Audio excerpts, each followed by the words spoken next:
Cinema കോൺക്ലേവിലെ വിവാദ പരാമർശത്തിൽ ഉറച്ച് സംവിധായകൻ അടൂർ ഗോപാലകൃഷ്ണൻ. സർക്കാർ ഫണ്ട് ഉപയോഗിച്ച് നിർമ്മിക്കുന്ന എല്ലാ സിനിമകൾക്കും പരിശീലനം വേണമെന്ന് അടൂർ ആവർത്തിച്ചു. SC/ST വിഭാഗങ്ങളെ അപമാനിക്കുന്നതാണ് പരാമർശമെന്ന് ചൂണ്ടിക്കാണിച്ച് സാമൂഹിക പ്രവർത്തകൻ ദിനുവയിൽ തിരുവനന്തപുരം മ്യൂസിയം പോലീസിൽ പരാതി കൊടുത്തു. എന്നാൽ മാധ്യമങ്ങൾ തന്നെ തെറ്റായി കോട്ട് ചെയ്യുകയായിരുന്നു എന്നായിരുന്നു അടൂരിൻ്റെ ഒരു പരാമർശം.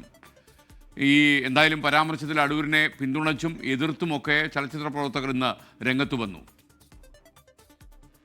ഇന്നലെ നടത്തിയ പരാമർശത്തിൽ തെറ്റ് സംഭവിച്ചിട്ടില്ലെന്ന നിലപാടിലാണ് അടൂർ ഗോപാലകൃഷ്ണൻ. ഗവൺമെൻറ് ഫൈനാൻസ് ചെയ്യുന്ന സിനിമയെന്ന് പറഞ്ഞു കഴിഞ്ഞാൽ അതിന് സാമൂഹ്യ പ്രസക്തി വേണം, സൗന്ദര്യശാസ്ത്രപരമായിട്ടും സാങ്കേതികമായിട്ടൊക്കെ മികവുള്ളതായിരിക്കണം. ഇതിനെപ്പറ്റിയുള്ള സാങ്കേതികമായ പരിജ്ഞാനം കൊടുത്തിട്ട് അവരെ എംപവർ ചെയ്യണമെന്നാണ് പറഞ്ഞത്. പബ്ലിസിറ്റിക്ക് വേണ്ടിയായിരുന്നു ഇന്നലത്തെ പ്രതിഷേധമെന്ന അടൂർ ഗോപാലകൃഷ്ണന്റെ വിമർശനത്തിന് മറുപടിയുമായി ഗായികയും കേരള സംഗീത നാടക അക്കാദമി വൈസ് ചെയർപേഴ്സണുമായ പുഷ്പവതി രംഗത്തെത്തി. സംഗീത നാടക അക്കാദമിയുടെ വൈസ് ചെയർപേഴ്സൺ എന്നതിലുപരിയൊക്കെ ഇതിനേക്കാളൊക്കെ എല്ലാം ഉപരി എനിക്ക് അദ്ദേഹത്തിൻ്റെ അടുത്ത് ആ ചോദ്യം ചോദിക്കാൻ, ഞാൻ ഇന്ത്യൻ ഭരണഘടനയ്ക്ക് അനുസരിച്ച് ഇവിടെ ഒരു ഇന്ത്യൻ പൗരയാണ് എന്നുള്ളതാണ്.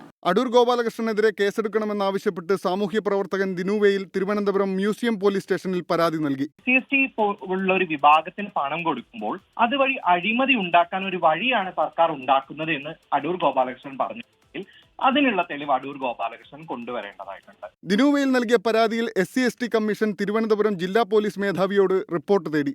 അടൂർ ഗോപാലകൃഷ്ണനെ അനുകൂലിച്ചും എതിർത്തും സിനിമാ മേഖലയിൽ നിന്ന് അഭിപ്രായമുയർന്നു. സാറ് അങ്ങനെ പറയാൻ പാടില്ലായിരുന്നു എന്നുള്ളതാണ്. സ്ത്രീകൾക്ക് കൊടുക്കുന്ന ഈ സബ്സിഡി എന്ന് പറയുന്നത് ഗവൺമെന്റിന്റെ വലിയ ഒരു പ്രോജക്റ്റ് തന്നെയാണ്. അവരെ മുഖ്യധാരയിലേക്ക് കൊണ്ടുവരാൻ വേണ്ടിയിട്ടാണ്. സാറ് പറഞ്ഞ മുഴുവൻ കണ്ടന്റിലെ കാര്യം വിശദീകരിക്കപ്പെട്ടു. പൈസ മാത്രം കൊടുത്താൽ പോരാ, പ്രോപ്പർ ട്രെയിനിങ് കൊടുക്കണം എന്ന് പറഞ്ഞു. അത് മുഴുവനിലാണ് ആ മീനിങ് ഇരിക്കുന്നത്. പട്ടികജാതി പട്ടികവർഗക്കാർക്കും സ്ത്രീകൾക്കും സിനിമ എടുക്കാൻ പണം വെറുതെ കൊടുക്കരുതെന്നും ഈ വിഭാഗങ്ങളിൽ നിന്ന് സിനിമയെടുക്കാൻ വരുന്നവർക്ക് പരിശീലനം നൽകണമെന്നുമായിരുന്നു സിനിമാ കോൺക്ലേവ് വേദിയിൽ അടൂർ ഗോപാലകൃഷ്ണന്റെ പരാമർശം. 24 തിരുവനന്തപുരം.